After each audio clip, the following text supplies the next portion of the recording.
speaker for today is Shri Ram Punyani. Shri Ram Punyani, एक former professor of biomedical engineering, former senior medical officer हैं, affiliated with the Indian Institute of Technology. It doesn't get better than that. He began his medical career in 1973 and served IIT in various capacities for 27 years, beginning 1977. Come a long way, sir. In December 2004, he took voluntary retirement. For what? To work full-time for communal harmony. He's involved with human rights activities, communal harmony, and initiatives to oppose the rising tide of fundamentalism in India. He's also associated with the organization All India Secular Forum, Center for Study of Society, Secularism Unheard Society. He was awarded the Indira Gandhi Award for National Integration. Just to give an idea of the credentials, and he has, mashallah, a great study on what is right with the country or what is not right with the country. Over to you, Shri Ram Punyani. Thank you very much. प्रिय दोस्तों, पहले तो आप सबको मेरा आदाब, नमस्ते। मैं आपको बहुत मुबारकबाद देना चाहता हूं कि आपने इस प्रकार की मीटिंग का आयोजन किया। आज जो माहौल पूरे देश में और दुनिया में, ये दोनों चीज़ें जुड़ी हुई हैं। हमारा देश दुनिया की समस्याओं से अलग नहीं है। कुछ जो दुनिया में हो रहा है उसका प्रतिबिंब, रिफ्लेक्शन यहाँ होता है, और यहाँ भी जो मुस्लिम कौम के सवाल हैं वो आप सदियों से जानते हैं। तो मैं आज जो मुख्य मुद्दा है कि हमारे जो नौजवान मुस्लिम कम्युनिटी से, जिसको कहा जा रहा है वर्ड रेडिकलाइज, पता नहीं वो वर्ड कितना सही है कि नहीं, क्योंकि रेडिकल का मतलब मैं कुछ और जानता हूँ। रेडिकल का मतलब मैं जानता हूँ कि वो व्यक्ति जो समाज को महत्वपूर्ण तरीके से बदलना चाहते हैं बेहतर बनाने के लिए, वो मेरी समझ है रेडिकल की।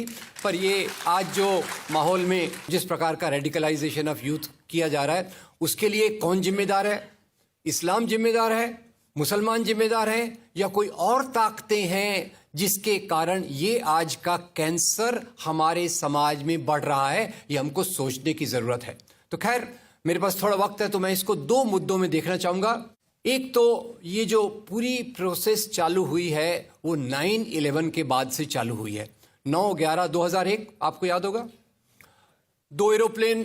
खैर, मैं कुछ चीज़ें दोहरा रहा हूं ताकि हम समझ सके आईएस आया कहां से। ये ऊपर से टपका कि अंदर से कोई ऐसी चीज़ है जो इस कैंसर को बढ़ावा दे रही है। वो कैंसर को जो बढ़ावा देने वाली चीज़ है वो थोड़ा समझने की कोशिश हम करते हैं। खैर, 2 एरोप्लेन आए, 2 एरोप्लेन हाईजैक किए गए, ऐसा बोलते हैं। ये सब बोलते हैं वाली बात मैं कह रहा हूं, मीडिया का मामला है। सच क्या है, झूठ क्या है, सच दिखेगा, आसानी से हम उसको पहचान सकेंगे कि नहीं, वो एक अलग बात है। खैर, ऐसा कहा गया कि 2 एरोप्लेन आए, हाईजैक करके लाए गए और वर्ल्ड ट्रेड सेंटर की बिल्डिंग से टकराए। अब इतनी बड़ी बिल्डिंग थी, वो एरोप्लेन से गिर सकती कि नहीं, वो दूसरा सवाल। वो सवाल मैं सब अंदर छोड़ देता हूं, उस पर मैं नहीं जाऊंगा। बिल्डिंग नीचे बैठ गई और उसी के साथ करीब 3000 लोग मारे गए। कुछ मैं सवाल पूछता हूं अपने दोस्तों से ताकि मेरी समझ भी बढ़े, आपकी समझ भी बढ़े। एक सवाल का जवाब दीजिए, ये 3000 लोग जो मारे गए, ये लोग गुनाहगार थे या बेगुनाह थे? बेगुनाह थे। और इसके बाद वो ओसामा बिन लादेन, बुरा मत मानिएगा, मैं उसकी बहुत आलोचना करता हूं, वो कहता है ये अच्छा हुआ, ये जिहाद है, ऐसा और होना चाहिए, अल्लाह का शुक्र है। अब ये इस्लाम के नाम से उसने जो कह दिया, मेरे ख्याल से इस्लाम पे ये सबसे बड़ा अटैक था। और ये अटैक करने वाले के पीछे कौन था? क्या ओसामा बिन लादेन ऑटोमेटिक आ गया? ये अलकायदा कहां से बना? तो इसके बारे में भी बहुत गहरी सारी चीजें हैं जिसका मैंने स्टडी किया है, कुछ उस पर लिखा भी है। मैं बताता हूं, ये अलकायदा बनने की प्रोसेस की शुरुआत ही बाद में जाकर ISIS में तब्दील होती है। मैं इसको सवाल के रूप में पूछता हूं, देखिए, अगर इस्लाम के कारण आतंकवाद होता, मेरा सवाल जरा समझ लीजिए, अगर इस्लाम के कारण आतंकवाद होता तो दुनिया के कौन से देश में सबसे ज्यादा आतंकवादी होना चाहिए? इंडोनेशिया में। सऊदी अरेबिया बहुत छोटा है, पता नहीं हमारे बंबई के बराबर भी है कि नहीं। सऊदी अरेबिया बहुत छोटा है, सबसे ज्यादा आतंकवाद होना चाहिए इंडोनेशिया में, दुनिया का सबसे बड़ा मुस्लिम देश। वहां इस प्रकार का आतंकवाद नहीं है। नंबर 2, वो एरिया देखिए, अभी सवाल आपको बताया गया, उसको याद रखिएगा। इस दुनिया के आतंकवाद से, जिसको इस्लामिक आतंकवाद कहा जाता है गलती से, कैसा कहा जाता है वो भी मैं बताऊंगा, इस आतंकवाद से मारे जाने वाले ज्यादा लोग, इससे मारे जाने वाले ज्यादा लोग हिंदू हैं, मुसलमान हैं या क्रिश्चियंस हैं? मुस्लिम हैं। इस्लाम के नाम पे आतंकवाद है, सबसे ज्यादा कौन मारा जाता है? मुस्लिम। अब तीसरी बात का ख्याल कीजिए, किस एरिया में इसका लोकेशन है? This terrorism is located in which area? तो उस एरिया की मैं 3 आपको बातें बताता हूं। उस एरिया में, जिसको मैं वेस्ट एशिया कहता हूं, पश्चिम एशिया में 3 चीजें हैं। नंबर 1, वहां रहने वालों में मुसलमान ज्यादा है, यस नो? उसी एरिया में आतंकवाद ज्यादा है, उसी एरिया में तेल का खजाना है। तो आतंकवाद तेल के कारण है कि इस्लाम के कारण है? तेल के कारण है। और तेल का कब्जा कौन करना चाहता है? तेल का कब्जा वो ताकत करना चाहती है जो वॉशिंगटन में बैठे हुई पूरी दुनिया को नचाते रहती है। काम करने वाला कोई और गुनाहगार कोई और बनाया गया। अब ये आया कैसे? तो आपको बता दूं कि ये अल कायदा के जो मदरसे, अब मदरसा अपने आप में खतरनाक शब्द उसमें कर देते हैं, कुछ मदरसों में इस आतंकवाद की ट्रेनिंग दी गई। इस्लाम के कारण गलत। ये जो मदरसों में आतंकवाद की ट्रेनिंग दी गई, उसके पीछे भी जो हाथ था, 2 चीजों का था। सबसे बड़ा हाथ था अमेरिका का। अमेरिका ने $8,000 मिलियन, 7,000 टन हथियार दिए अल कायदा को। उनका ब्रेन वॉश किया गया। इस्लाम के जो 2 महत्वपूर्ण शब्द हैं, माफ कीजिएगा अगर मैं कुछ गलत कहूं, मैं इस्लाम का स्कॉलर नहीं हूं, समझने की कोशिश करता हूं, कुछ मैंने गलत कहा तो उसको माफ कर दीजिएगा। तो 2 शब्दों को उन्होंने बदल दिया। एक शब्द था जिहाद। जिहाद तो जो है जिहाद अकबर, जिहाद असगर। जहां तक मेरी समझ है, जिहाद अकबर का मतलब होता है अपनी बुराइयों के खिलाफ लड़ना। जिहाद असगर का मतलब होता है समाज की बुराइयों के खिलाफ संघर्ष करना। तो इस जिहाद शब्द का मतलब बदल कर दिया गया कि जो भी व्यक्ति आपसे असहमत है, जो भी व्यक्ति को, किसी को पहले काफिर लेबल करो। अब काफिर का भी एक बहुत अलग मतलब है, I won't go to the details of that. तो काफिर किसी को बोलो, उसको मारो, तो उसको जिहाद के नाम दिया गया। और ये ट्रेनिंग उन मदरसाओं में हुई जिसको अमेरिका ने पैसा दिया, अमेरिका ने सिलेबस भी दिया। और तो और मेरी समझ है, मदरसों में कुरान की ट्रेनिंग देते हैं। वो कैसे होना चाहिए वो आपके बीच में चर्चा का मुद्दा है, पर यहां जो ट्रेनिंग दी गई उसका सिलेबस वॉशिंगटन में बनाया गया। और खैर, ये क्यों बनाया गया उसके पीछे मैं पहले बहुत कोशिश करके, मेहनत करके लोगों को बोलता था ये अल कायदा इसके लिए बनाया गया। बाद में मेरे हाथ में एक बहुत अच्छी चीज आई। अब यूट्यूब में कई चीजें बहुत अच्छी हैं, कई चीजें खराब हैं। यूट्यूब के कारण हमारे कई नौजवान भटक भी रहे हैं, पर यूट्यूब की कुछ अच्छी चीजें आपको बताता हूं। यूट्यूब में आप सर्च कीजिएगा 3 शब्दों को, हिलरी क्लिंटन अल कायदा अमेरिका, उसमें आपको 4.5 मिनट का एक वीडियो मिलेगा जिसमें हिलरी क्लिंटन बताती है, मैं नहीं कह रहा, हिलरी क्लिंटन कहती है कि हमको रशियंस के खिलाफ लड़ना था। हमारी फौजें जो वियतनाम से एकदम डिमोरलाइज होकर आई थी वो तैयार नहीं थी, तो इन एशिया के मुसलमानों के नौजवानों के कंधे पर रखकर हमने अपनी बंदूक चलाई। हमने अलकायदा खड़ा किया, हमारा काम हो गया, हम अपने हाथ धो लिए और हम अपने वापस आ गए। तो यानी हमने कैंसर के बीज डाल दिए, हम तो अपने देश में सुरक्षित हैं। उसका जो नतीजा भुगतना हो वो एशिया के लोग भुगते, वेस्ट एशिया के लोग भुगते। और उसी के साथ 9/11 के बाद, उसी के साथ अमेरिकन मीडिया ने एक सबसे खराब काम किया, the most anti human act in the history of Mankind. मैं पूरी जिम्मेदारी से ये शब्द कह रहा हूं। क्या किया था अमेरिकन मीडिया ने? अमेरिकन मीडिया ने धर्म को आतंकवाद से जोड़ दिया। मजहब जो मोहब्बत सिखाता है, मजहब जो इंसान को इंसान बनना सिखाता है, उस मजहब के साथ इन्होंने आतंकवाद को जोड़ दिया और एक शब्द बनाया पहली बार, इस्लामिक टेररिज्म। याद रखिए, दुनिया में आतंकवाद पहले भी हुआ है। याद रखिए आयरिश रिपब्लिकन आर्मी, याद रखिए खालिस्तान, याद रखिए नाथुराम गोडसे, याद रखिए इंदिरा गांधी का हत्यारा, याद रखिए राजीव गांधी का हत्यारा। आतंकवाद पहले भी हुए हैं, पर कभी भी मजहब को आतंकवाद के साथ नहीं जोड़ा गया। तो मैं मानता हूं अमेरिकन मीडिया ने अगर सबसे गंदा, सबसे एंटी ह्यूमन काम किया है तो इस जुमले का बनाना जिसको कहते हैं इस्लामिक टेररिज्म।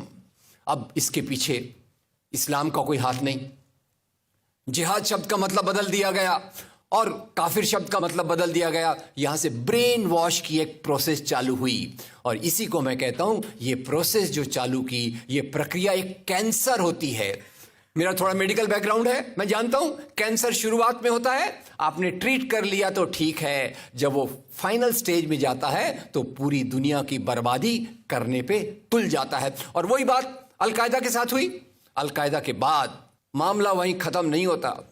तेल की प्यास, तेल की भूख बहुत बड़ी है। आप जानते हैं भारत 200 साल तक गुलाम रहा इंग्लैंड का। काय के लिए गुलाम था?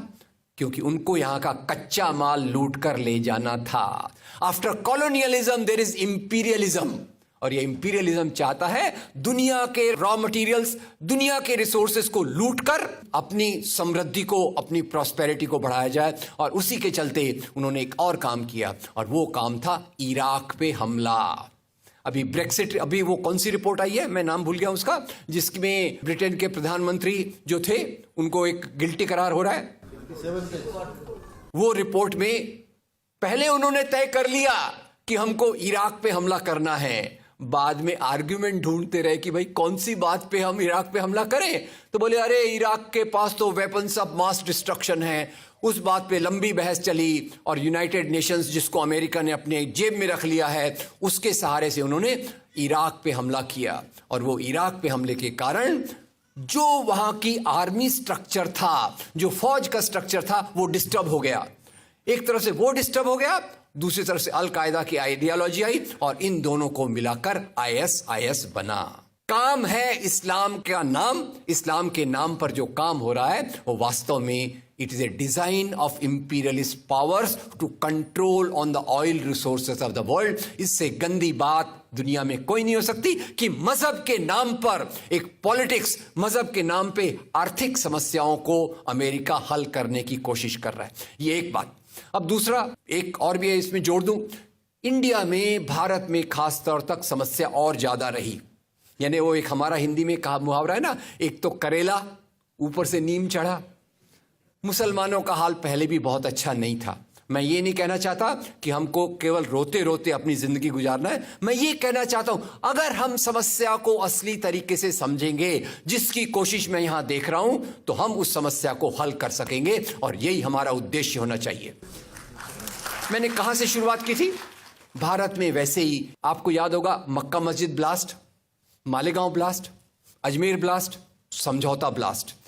हर एक ब्लास्ट के बाद मैं बहुत तकलीफ से पढ़ता था, मालेगांव में ब्लास्ट हुआ, 25 नौजवान मुसलमान नौजवानों को पकड़ा गया आरोपी के रूप में।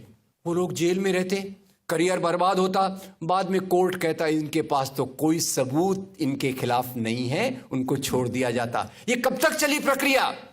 जब तक बंबई में 26/11 नहीं हुआ। हेमंत करकरे, इशारों में बात, मैं वही बात समाप्त कर देता हूं। There are prejudices against a particular community, और ये प्रिजुडिसेस की शुरुआत ये जो इस्लामिक टेररिज्म शब्द से हुई, और उसके पहले भी इंडियन हिस्ट्री में, इंडियन हिस्ट्री को मिसयूज करके मुसलमानों को बदनाम करने की कोशिश की गई।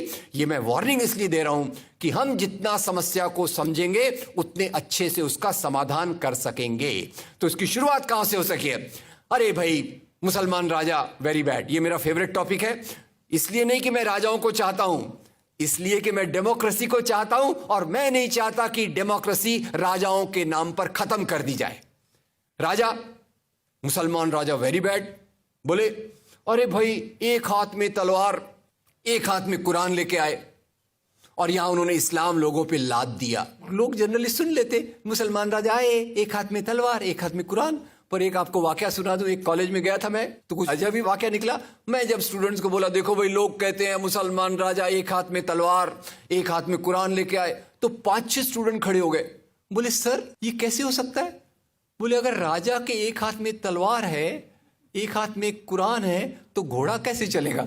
मैंने कहा ये तो मुझे भी नहीं पता। फिर मैंने स्टडी किया और ये पता चला मुझे कि भारत में सबसे पहले जो इस्लाम आया वो राजाओं के माध्यम से नहीं आया।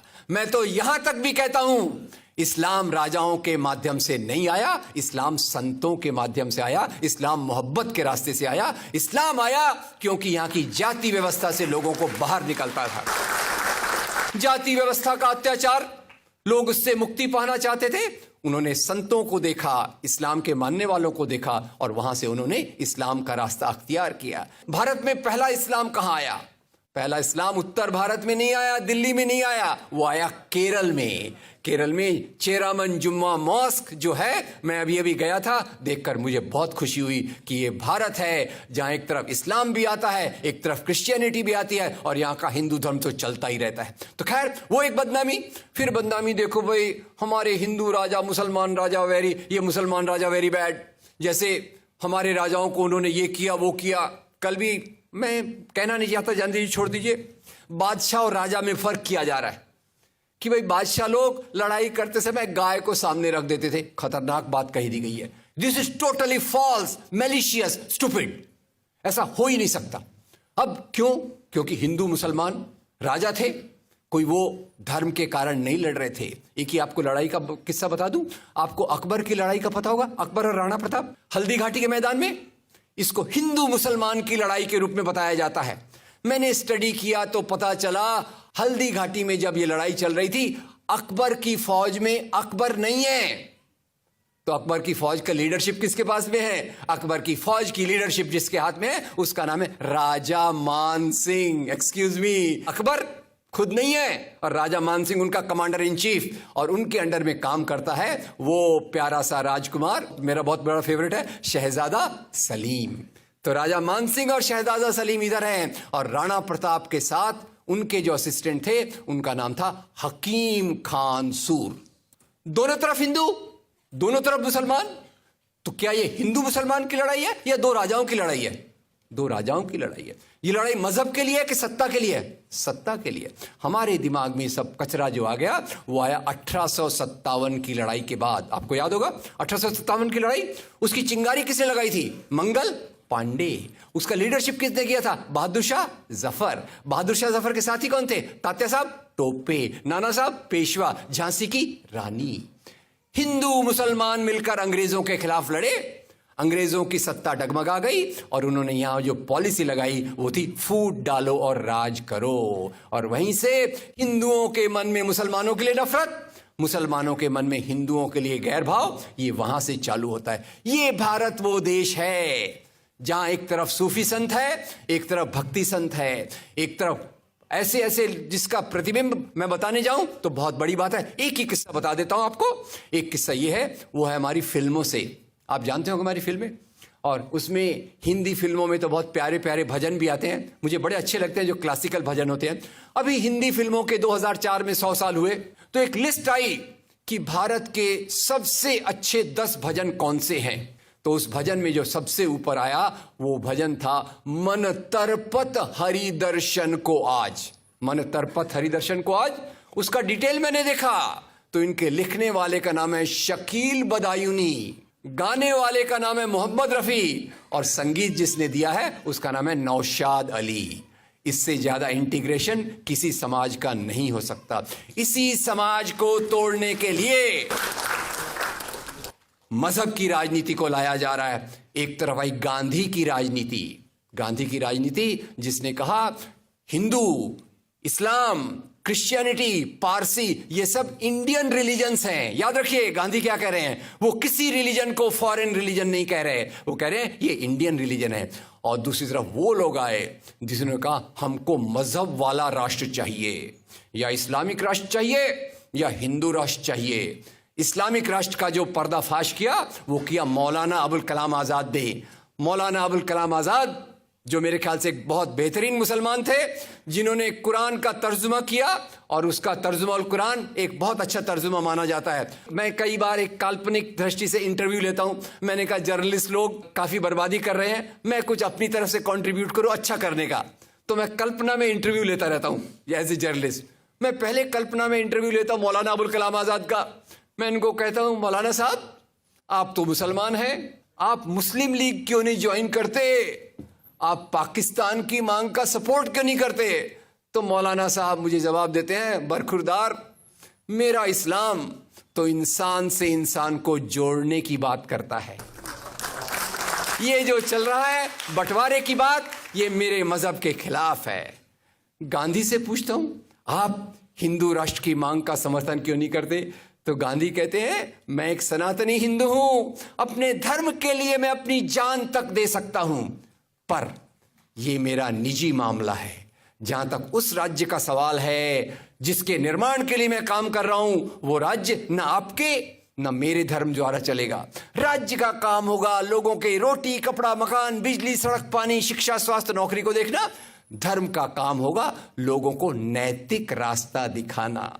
तो ये मेरे दो आइडल्स हैं, मौलाना अबुल कलाम आजाद, मोहनदास करमचंद गांधी, जिन्होंने हमारे राष्ट्र की एक नींव रखी। और उसको तोड़ने के लिए जिन लोगों को अच्छा नहीं लगा, उन्होंने अलग अलग प्रकार की बातें की। और ये आज जो सबसे बड़ा मुद्दा है, मुसलमान नौजवान रेडिकलाइज क्यों हो रहा है? एक तरफ देखता है, मैं पढ़ता हूं, मुझे नौकरी नहीं मिलती, मैं पढ़ता हूं, मेरे तरफ बचपन से डिस्क्रिमिनेशन होता है, लोग मुझे गलत निगाह से देखते हैं। लोगों को लगता है मुसलमान यानी पाकिस्तान परस्त। अरे पाकिस्तान और भारतीय मुसलमान का क्या लेना देना? जब पाकिस्तान बना था तो लोगों के पास चॉइस थी कि आप चाहें तो पाकिस्तान जा सकते हैं, पर आपको याद है भारत के उस समय 25% मुसलमान थे, वो उसमें से केवल 13% पाकिस्तान के हिस्से में गए और उतने ही हिस्सों ने कहा ये हमारा मादरे वतन है, हम यहीं रहेंगे, यहीं मरेंगे, यहीं अपना संघर्ष करेंगे। ये किसी की दया माया के आधार पे यहां नहीं रहते, they are equal and full citizens of the country.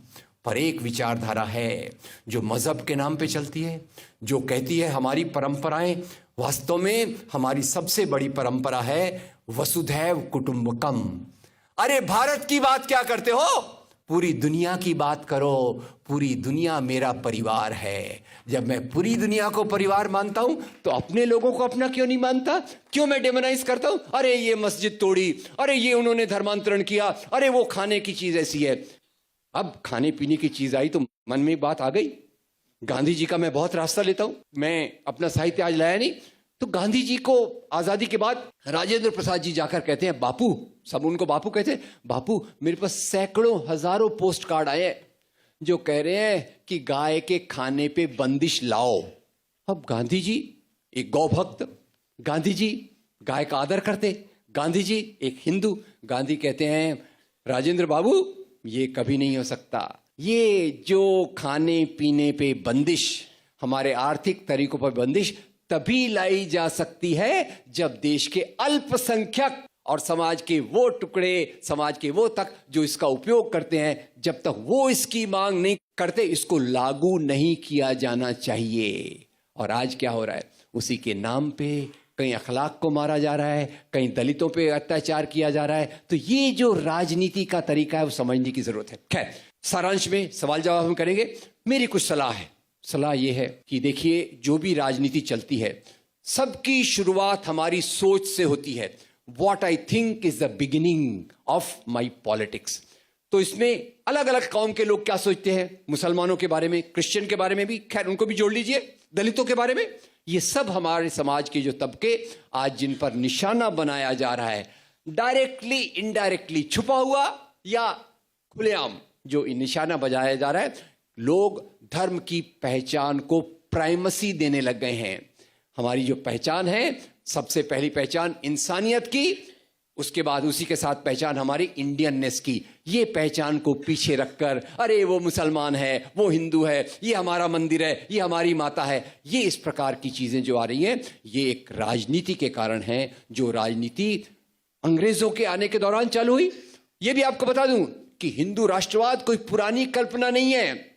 Hindu nationalism, Muslim nationalism, they began during the British period. ये कॉलोनियल प्रोडक्ट है। एक तरफ इंडियन नेशनलिज्म आया, दूसरी तरफ उसका विरोध करने के लिए हिंदू नेशनलिज्म और मुस्लिम नेशनलिज्म आए। ये पुराने तबकों से आए, दकियानूसी तबकों से आए, जो पीछे देखना चाहते हैं। जो इंडियन नेशनलिज्म, ये आगे जाकर समाज को एक अच्छे तरीके पे करना चाहता है। तो खैर, ये बहुत सारी चीजें हैं जो हमने कभी आराम से फुर्सत से डिस्कस करना चाहिए। मेरे यूट्यूब वीडियोज में भी बहुत कुछ मैंने ये डालने की कोशिश की है, पर आज हम करें क्या? सवाल है, विश्लेषण अच्छा हो रहा है, पर सवाल ये है कि हम इस समाज में अपनी जगह एक इज्जत की, डिग्निटी की, बराबरी की कैसे बनाएं, ये हमारे लिए एक बहुत बड़ी चुनौती है। तो आज मेरे साथ जो होता है, आपके साथ जो होता है, उसका आधा कारण है बाहर के लोग हमारे साथ क्या सोचते हैं, और वहां एक सही समझ कि मुस्लिम राजा ऐसे थे, इस्लाम क्यों आया, जो पॉलीगैमी क्या है, इस्लाम के मूल्य क्या है, इस्लाम कैसे जेंडर जस्टिस देता है। याद रखिए, यहां मैं इस्लाम का स्कॉलर नहीं हूं, सॉरी फॉर दैट। मेरे एक दोस्त थे, मरहूम दोस्त, मैं उनका बहुत इज्जत करता था, असगर अली इंजीनियर। थोड़ा बहुत मैंने सीखने की कोशिश की, उन्होंने मुझे बताया Islam was the first religion to give equality to women. ये बात मैंने अपने यहां लिख के रख ली। वो आज हमारे समाज में कहाँ है, वो एक देखने की जरूरत है। खैर, बहुत सारी चीजें इंसानियत की मैं उनसे सीखा, कुछ इधर उधर पढ़ के सीखा। तो सवाल ये है दोस्तों, ये सही बातें लोगों तक ले जाना जरूरी है। जिस स्कूल में बच्चे पढ़ते हैं, जिस कॉलेज में स्टूडेंट्स जाते हैं, जो यूथ क्लब्स में स्टूडेंट हैं, अगर बाकी लोग सोचते रहे अरे भाई ये मुसलमान है, मुसलमान तो ऐसे होते हैं, ये इस्लामिक आतंकवाद पे आते हैं, तो उसके कारण हमारा समाज अच्छा कैसे चल सकता है। दो मुसलमान जाते हैं, कभी एक फिल्म भी देखिएगा, सलीम लंगड़े पे मजरो, उसमें एक मुसलमान नौजवान की साइकोलॉजी 20 साल पहले की बताते हैं। अब तो हालात पहले से खराब हैं, और उसको सुधारने के लिए अगर हालात खराब हैं तो हमारी कोशिशें पहले से 10 गुना ज्यादा होना चाहिए। हालात खराब है का मतलब ये नहीं कि हम डिप्रेस होकर बैठ जाएं। हमारे सामने चुनौतियां ज्यादा हैं। चुनौती क्या है? नंबर 1, लोगों के जहन में जो ये बस चुका है ग्लोबल मीडिया के कारण, लोकल मीडिया के कारण, लोकल पॉलिटिक्स के कारण, उसको दूर करने के लिए एक मल्टी लेयर्ड प्रोग्राम चलना चाहिए। कम्युनिटीज के अंदर पीस सेंटर, पीस एक्टिविस्ट की ट्रेनिंग देना चाहिए, और वो ट्रेनिंग जो हो उसका आधार क्या होना चाहिए। ये ट्रेनिंग हमारे जो नौजवानों के लिए, यूथ सेंटर के लिए, मेरे लिए 3 फाउंडेशंस हैं पीस एक्टिविस्ट के सिलेबस के लिए। नंबर 1, सभी धर्मों के मॉरलिटी का आदर करना, that is the foundation of my understanding. Number 2, आजादी के आंदोलन के दौरान गांधी, मौलाना अबुल कलाम आजाद, अंबेडकर, नेहरू, इनके कारण जो भारतीय संविधान बना, उनके वैल्यूज के आधार पे हमारी बातचीत चलना चाहिए। बात यहीं खत्म नहीं होती, बात भविष्य की भी है। आगे हम किधर देखें? आगे हमने देखना चाहिए United Nations charter of human rights.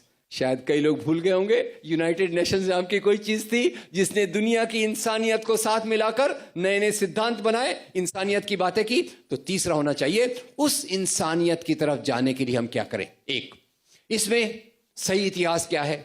Romila थॉपर, Bipin Chandra, Harbans मुखिया, आर.एस. शर्मा, इन लोगों ने बहुत अच्छी अच्छी चीजें की है। हम में से कुछ छोटे छोटे लोगों ने उनको समरी बना के रखने की कोशिश की है। ये चीजें हमारे लोगों तक जाने की जरूरत है। हम कुछ एक्टिविस्ट को ट्रेन करें, जो एक्टिविस्ट नौजवान अपने काम के साथ साथ समाज में इन चीजों का प्रचार करें, किताबों का, अच्छे यूट्यूब लिंक्स का, अच्छी चीजों का, अच्छी बातें बताएं। अच्छी फिल्में बहुत अच्छा एकता का माध्यम हो सकती है, कुछ फिल्म क्लब बनाएं, तो बहुआयामी multi layered programs can be there. As we are talking about Islamic education, schools, उसी के साथ मैं चाहूंगा कि एक पैरेलल एजुकेशन भी चले, जो लोगों की जहनियत, लोगों की सोच को बदलने में कामयाब हो, और वहीं शुरुआत होती है हमारी इस बात की। नंबर 1। नंबर 2, सामाजिक लेवल पे मैंने एक फिल्म देखी थी, पड़ोसी नाम की फिल्म, वी शांताराम की, देखिएगा, 1940 में बनी थी। हिंदू मुसलमान पड़ोस में रहते हैं, कैसे मोहब्बत से रहते हैं, वो तरीका हमको वापस लाने की जरूरत है। ये एक मैं फिल्म की बात कर रहा हूं, ऐसी बहुत सारी चीज आपको मिल जाएगा। I can communicate you through emails and all that. और नंबर 3, एक पॉलिटिकल लेवल पे एक सलाह है। पॉलिटिकल लेवल पे मैं इतना कहना चाहूंगा कि कोई भी धर्म के नाम की राजनीति हो, any politics in the name of religion needs to be rejected. और राजनीति में हमारा केवल एक ही रास्ता हो सकता है, और वो रास्ता है मोहनदास करमचंद गांधी, मौलाना अबुल कलाम आजाद, भीमराव बाबा साहब Ambedkar. Thank you very much.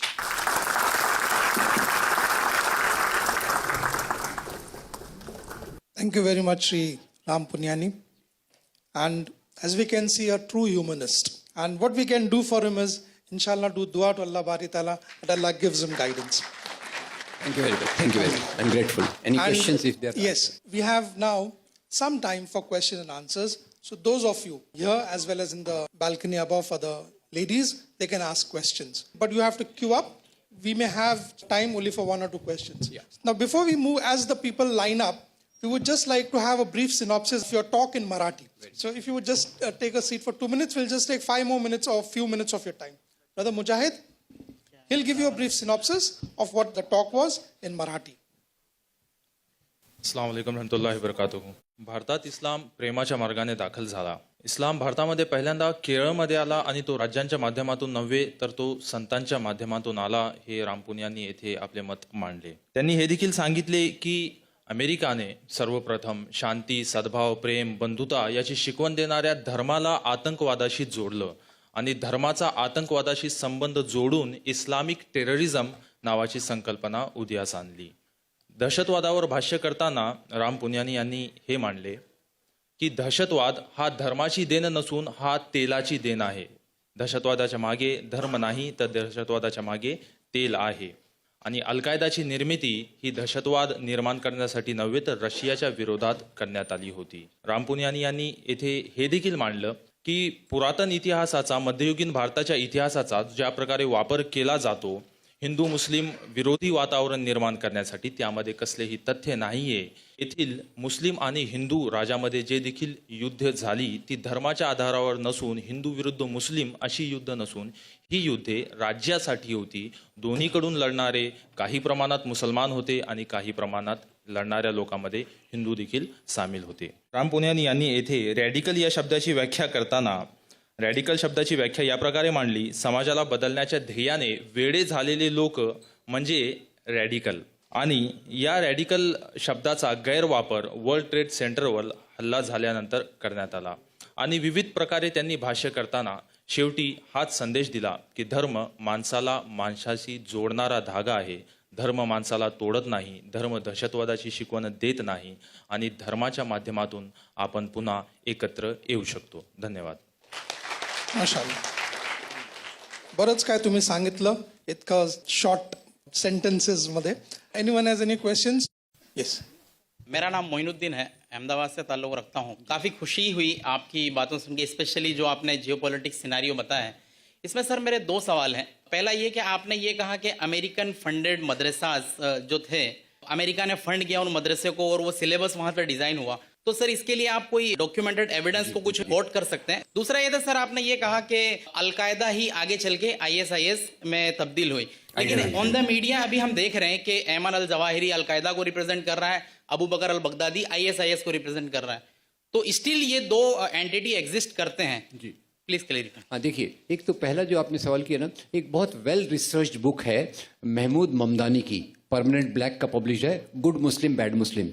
Brilliant book, सिर्फ one of the best books I have seen on terrorism. उसमें CIA का लिंकेज, ओपियम ट्रेड, अफगानिस्तान, जो रशियंस, ये पूरा उसको बहुत डिटेल में दिया है. और देखिए दूसरा क्या होता है, ये जो आज ऐसा लगेगा ऊपर से ISIS और अलकायदा एक दूसरे से लड़ रहे हैं, इट्स क्वाइट लाइकली.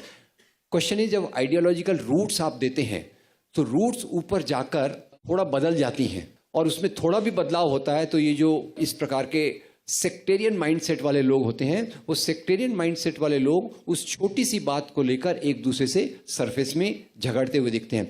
ऐसा मुझे कई बार ये भी होता है कि मैं वो एग्जांपल पता नहीं आपके दूं कि नहीं, कई कम्युनल ऑर्गेनाइजेशंस, इशारे से समझिएगा, उनका एक विंग एक बात करेगा, दूसरा विंग उसके खिलाफ बात करेगा, लोग ताली बजाएंगे, अरे ये तो एक दूसरे के खिलाफ बात कर रहे हैं. वो एक दूसरे के खिलाफ नहीं रहते, वो they are supplements to each other at one level. और तीसरा वो जो होता है कि कई बार उनके डिफरेंसेस जेन्युइनली भी आते हैं, क्योंकि आखिर में हम लोग इंसान हैं और इंसान के खुद के इंटरेस्ट और पावर का भी एक इंटरेस्ट होता है, फेम का भी इंटरेस्ट होता है, वेल्थ का भी इंटरेस्ट होता है, तो वो भी कई बार इन लोगों के साथ जुड़ जाते हैं. They are not divine people like prophets and all that. So इसलिए at that level ideological roots are the same. That is a distorted version of Islam, that is playing in the hands of American politics of control over oil. That remains the same, but that takes 2 branches as said. Yeah. Any question in the ladies wing? Yes, brother. Yeah, please go ahead. अस्सलाम वालेकुम. मेरा नाम बुशरा है. मेरा सवाल ये है कि जब मैं ट्रेन में सफ़र करती हूँ तो अक्सर लोगों को ये कहते हुए सुनती हूँ कि मुसलमान कैसे हैं, इन्हें भारत माता की जय बोलने में क्या तकलीफ़ है. हालांकि मुझे भी मुल्क से उतनी ही मोहब्बत है जिन्हें उन्हें है, लेकिन मैं उनके सामने ये बात एक्सप्रेस नहीं कर पाती, या मैं उनके सामने मजहब और वतन के बीच का जो तालमेल है वो एक्सप्रेस नहीं कर पाती. जी So kindly guide me for that. जी, आपने जो सवाल किया ये बहुत मुश्किल सवाल है। मुश्किल इसलिए है कि जैसे मैंने कहा कि ये मैं करीब 92 से इसके बारे में सोचने लगा, ऑनेस्टली 92 से। और वो ऐसा मामला होता है ना, मर्ज बढ़ता ही गया जो जो दवा की हमने, क्योंकि शायद हमारी दवा ठीक नहीं थी, वो एक बात है। और मैंने वही कहा कि एक तो जो दुनिया के राजनीतिक हालात हैं और देश के राजनीतिक के हालात, हम इतना कर सकते हैं कि पहले खुद की क्लैरिटी एकदम आ जाना चाहिए। खुद की क्लैरिटी आना चाहिए कि एज ए मुस्लिम मैं उतना ही इंडियन हूं जितना कि कोई और है। ये इसकी क्लैरिटी के लिए कुछ हमको ट्रेनिंग की भी ज़रूरत है। फिर कुछ ये चीज़ें आना चाहिए, ऐसा क्योंकि मैंने भी देखा है कि मैं भी आजकल ट्रेन में डिस्कस करना अवॉइड करता हूँ, क्योंकि बहुत इजी काम नहीं है। थोड़ा आपको पर्सनल एक्सपीरियंस बता दूं, मैं आईआईटी में था जब ये शुरुआत की मैंने, और मुझे अंदर से ही लगा कि ये जो उस समय कहते थे ना बाबर की औलाद वगैरह वगैरह, मैंने कहा यार ये गलत है। पर मैं अपने फैमिली के साथ डिस्कस करता था, रिलेटिव के साथ डिस्कस करता था, स्टूडेंट्स के साथ, मुझे बड़ी तकलीफ होती थी। वो भी गुस्सा होते थे, मैं उनको कन्विंस नहीं कर पाता था। फिर मैंने एक यात्रा चालू की, पढ़ाई की, समझने की, सोचने की, लोगों से बातचीत करने की। आज अगर मेरे को कोई वक्त देता है तो मैं पूरा बराबर एक्सप्लेन कर सकता हूं, जो कई आप मेरे शायद यूट्यूब वीडियोस में देखेंगे। सॉरी, मैं खुद की कुछ बातें बता रहा हूं, तो वो आप देखेंगे कि हमको एक थोड़ा बैकग्राउंड बिल्ड करना पड़ता है। जैसे एक सरल से अगर आप प्रूव कर दें कि अकबर और राणा प्रताप की लड़ाई ये राजाओं की लड़ाई थी, तो एक अलग कंक्लूजन आता है। अगर आप ये बता दें कि शिवाजी महाराज के 18 बॉडीगार्ड में से 12 बॉडीगार्ड मुसलमान थे, तो एक अलग इंपैक्ट आता है। अगर आप ये बता दें कि शिवाजी महाराज का जो सबसे बड़ा सेक्रेटरी ऑफिशियल था उसका नाम था मौलाना हैदर अली, तो अलग चीजें आती हैं। मेरे ख्याल से we can't address the tip of the iceberg. आप जो कह रही हैं ना, वो tip of the iceberg, I hope understand that much. तो वो टिप ऑफ द आइसबर्ग है, हमको पूरा आइसबर्ग को डील करना पड़ेगा कि रियल इश्यू ये है, जो मिथ्स, बायसेस, स्टीरियोटाइप्स बन गए हैं, उनको क्रैक करने के लिए हो सकता है कि आप इस प्रोसेस को शुरू करें सेल्फ क्लैरिफिकेशन की। हो सकता है 6 महीने के अंदर आप ट्रेन में चलते चलते ये बात ना कर सके, पर मेरा इतना विश्वास है, if you take this path after 1 year 2 year you will be very clear. पहली बात तो आप ऐसी बातों से हर्ट नहीं होंगे, और दूसरी बात आप ऐसी चीजों का जवाब भी दे सकेंगे, ऐसा मेरा कॉन्फिडेंस है। Will be interacting on that much more.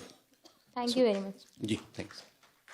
I am Muslim, I am Indian and I love my country. ये हमारे जो है ये बोल अगर हम रखते हैं तो मैं समझता हूँ ये बहुत सारी जो प्रॉब्लम्स हमारे सॉल्व हो जाएंगे। सवाल brief on the topic, because हमारे पास वक्त की किल्लत है। जी, मेरा नाम मुशफ़िक सुल्तान है, मैं श्रीनगर जम्मू एंड कश्मीर से। मेरा सवाल आपसे ये है कि as an outsider, somebody who is not a Muslim, आप क्या परसीव करते हैं कि जो हमारी वीकनेसेस हैं, जहाँ पर जिसको इस्तेमाल और एक्सप्लॉइट करके हमारे ऊपर जो ये सब स्टीरियोटाइपिंग होती है या ये जो चीज़ें कही जाती हैं, और किस क्षेत्र में हमें ज़्यादा मतलब काम करने की ज़रूरत है ताकि हम इन सारी फोर्सेस से जो हमें हमारे अगेंस्ट इस वक्त जमा हो गई हैं उनके साथ डील कर सकें। तो आप क्या परसीव करते हैं वो कुछ चीज़ें बुनियादी? जी, ये अच्छा गहरा सवाल है। पहली बात तो I may not be a Muslim, yes, पर मैं एक ह्यूमनिस्ट हूँ, राइट।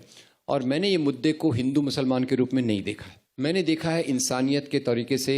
और इंडियन सब कॉन्टिनेंट में कॉलोनियलिज्म और उसके बाद आने वाले प्रॉब्लम, कश्मीर भी उससे जुड़ा हुआ है, सब कुछ जुड़ा हुआ है कि मुस्लिम कम्युनिटी माइनॉरिटी के कारण क्या इश्यूज हुए।